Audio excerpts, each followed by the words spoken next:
What's up, guys? It's Alex Romo here, and I've got Sam Gillis with me today. We just played a practice round together, and he actually won last week at the Bakker Crossing Charity Pro-Am. So it was my first time meeting him today, and I figured I would just ask him a couple questions about his background and his win last week, and let him, share some cool stuff with you guys. So thanks first and foremost for popping on with me, man. No worries, man. Appreciate it. Fun today. Yeah, good day today. We were teamed up together today as well, and we'll see how we held up against all the other guys in the practice round. I think we shot a best ball 3 under, which was not our hottest. Could have been 10 under, but Definitely. the putts just weren't dropping.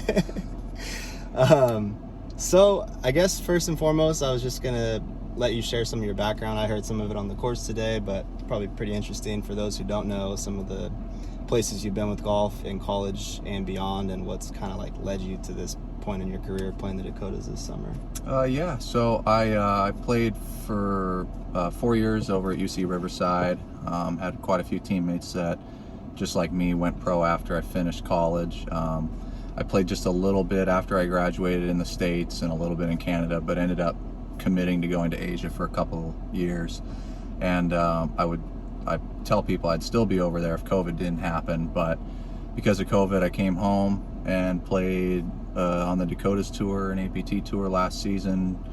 Went from flying around Asia all the time to driving around the US, and it was good. Actually, I feel like 2020 was a year that a lot of people struggled with, but for me, actually, I felt like my game got a lot better, and I went up a level. And so it's this year too has been kind of difficult for a lot of people, and but I got off to a good start this summer. So yeah.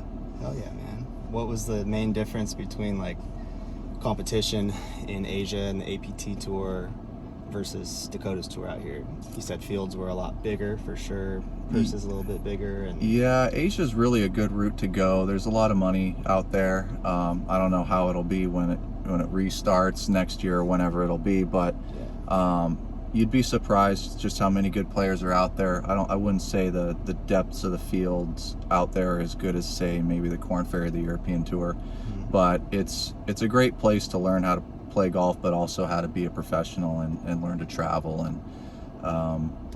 And if you're on it, you can make a really good living at it. Yeah. Oh, yeah, that's awesome. I guess we'll ping pong back and forth here a little bit into the present moment. How was it last week? Was that your first like major tour win, or have you had I've won a couple mini tour events. I won my first year out in Asia. Nice. On the Asian Development Tour. But I won a bow tour event a little earlier before this, and that gave me a lot of confidence because it was in a playoff. Who'd you beat? It was Josh Anderson in the playoff. Yeah, we had a bit of a battle. That's tight. And but yeah, so I came out with the goal of playing this summer to want to win at least once, and preferably at least a couple times. So to do it in the first event was really cool, and I felt like I prepared well, and I feel like my game, I'm kind of understanding more and more what's good about it and what gets off, and I'm able to keep a better hold on it. So we'll see how it plays out. Right on, man. Yeah. Was it pretty close down the stretch? You won by 2? I won by 2, and I really never knew where I was at, but I figured I was probably 1 or maybe 2 clear. When I birdied 16, I felt like I was definitely like in the lead, but the whole day I never knew, like, I knew what the guys in my group were shooting, but I never knew if guys behind were having a really good day. So I figured I just had to keep playing well and making birdies, and made sure I didn't screw up the last couple holes. So yeah. Good job, man. No, that's a sick start to the season. Props. Yeah, I'll take it. A dub at the first. Yeah. So you mentioned I'm curious about like your process with traveling and preparing for tournaments. Talked a little bit on the course, but you said most of the times you find Airbnbs, you meal prep. Yeah. It seems like you maybe travel solo rather than like with a group of guys. Yeah. Is that kind of how you've always been? Just stay in your own lane that way? I do travel sometimes with friends or guys that I know. I do tend to like to, if I can, room with somebody to cut costs. Yeah. But for the most part, I do like to prepare and travel alone. especially when it comes to playing practice rounds and stuff, I've just found that I tend to be a little bit slower of a player, or a little bit more of a slow preparer, and I try and take my time. So just being alone kind of helps me prepare a little bit better. So yeah, but I like to meal prep and all that. I think I've gotten into nutrition a lot more. So that's awesome. Yeah, I can relate to in kind of enjoying preparing in a little bit more of a peaceful, alone state. It's one of the fun parts of this tour, all the social aspect, right? But it's also one of the distracting things. Is like almost every round is with friends, and sometimes it can be hard to like flip the switch and treat it like a really serious thing before the tournament. But in a perfect world, like you would be getting some serious practice rounds. Yeah, I just find that I tend to be more successful when I maybe take one more practice round, or just take my time a little bit more, and just those little things can make a difference, and I've kind of experienced that now myself. That's awesome. Would you say that some of that's a product of, you know, your years of playing now? You've been pro for 4 years, you said. Yeah, for sure. Yeah, I mean, what point did you like feel like you started to get it? Like, okay, this is who I am and what works best for me. Honestly, probably more recently. Looking back now, I realize how much I didn't know in college. And even like the previous year, like I learn a lot every year, and I think everybody kind of does. You so much that you don't know that you've experienced for the first time in a new year. And I learned a lot about myself in Asia, but even since coming back home, I've learned a lot about how to prepare. And honestly, I'd say mostly in just the last year and a half is when I've kind of learned the most. Cool. Yeah, I feel like golf is one of those games where as you get closer to 30, you're like almost getting better because you're maturing and you're more stable mentally, and you have more emotional regulation. You know yourself better. It's like pretty tough when you're fresh out of college, kind of like hot-headed. And that's why I admire guys like Rom or Spieth, who just come out from the gates just ready to play and win. I mean, it's obviously, I don't know what that's like, but they're in another mindset, really. Yeah, no, it is impressive.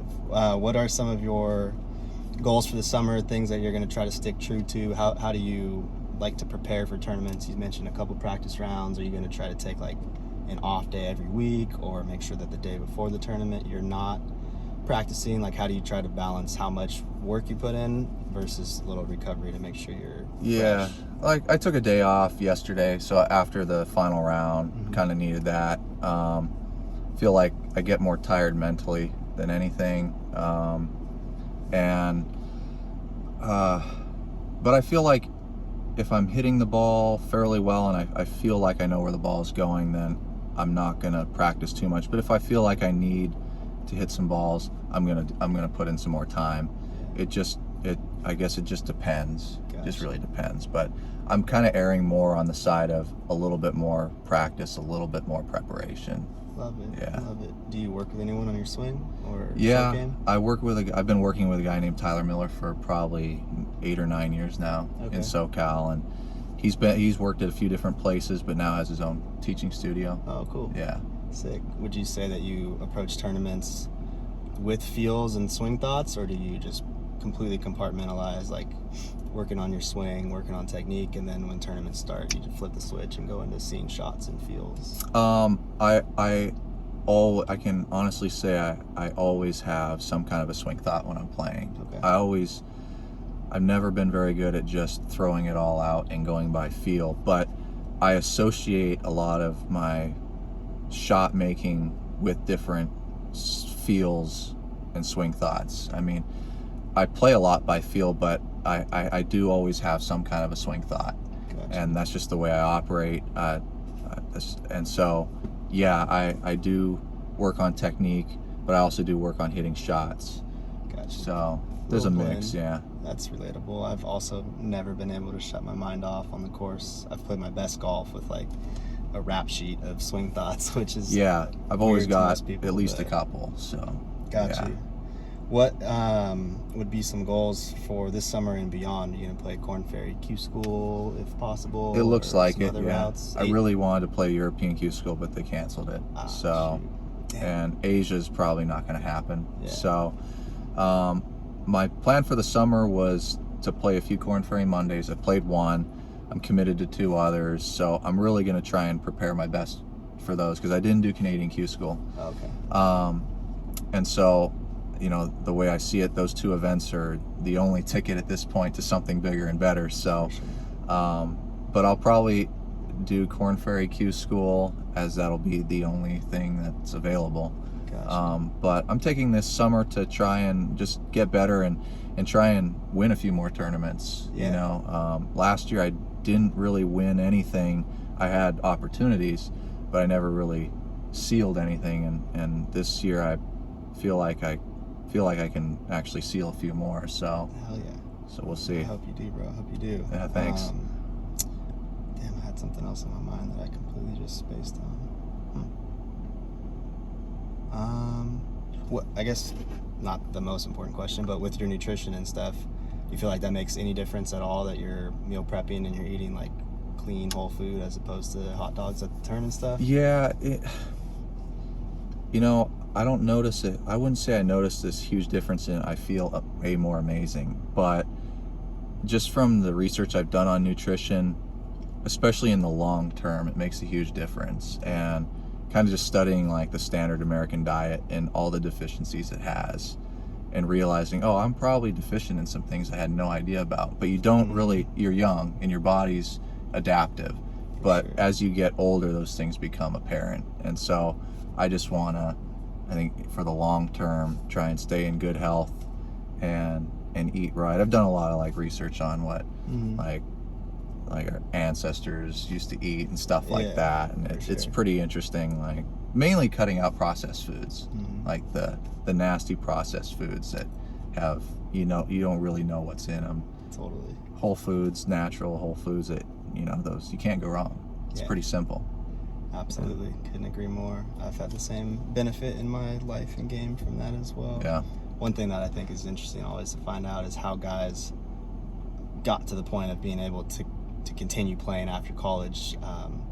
Did you work after college, have some sponsors? Did some brands come in the mix? Did you just earn enough money yourself through playing? How have you been able to play these last 4 years? I've never had really a full-time job, and I'm pretty fortunate that my folks have supported me. When I was playing in Asia, I was fairly close to breaking even. I wasn't on the full Asian tour. I was mainly playing the development tour, and there's far less money on that. But I was where I lacked a little bit, my parents would help me out. Cool. I've been fortunate to have an equipment sponsor all my equipment's taken care of. Strict Sun's helped me for a long time, and Nice. but I've been earning almost enough to kind of keep up. Good, dude. But yeah, that's why we all want to get on a bigger and better tour, right? For sure. Yeah. I feel you. Absolutely. One final question about Asia, because that's so interesting to me. We talked about the fact that he has 2 of my old teammates have crossed paths with him on the Asian tour, teammates from college, which is pretty cool. But what was it like, trying to travel and play out there in what I would assume is like a way different, like not as first world as we're used to in California? What was that like? For sure. It's you have to kind of get used to being inconvenienced a lot, because number one, a lot of times the language barrier. A lot of countries out there have English as a second language, so you can get by, but it's still not always easy. Plus, it's not first world, so things are often it's like a shit show a lot of times.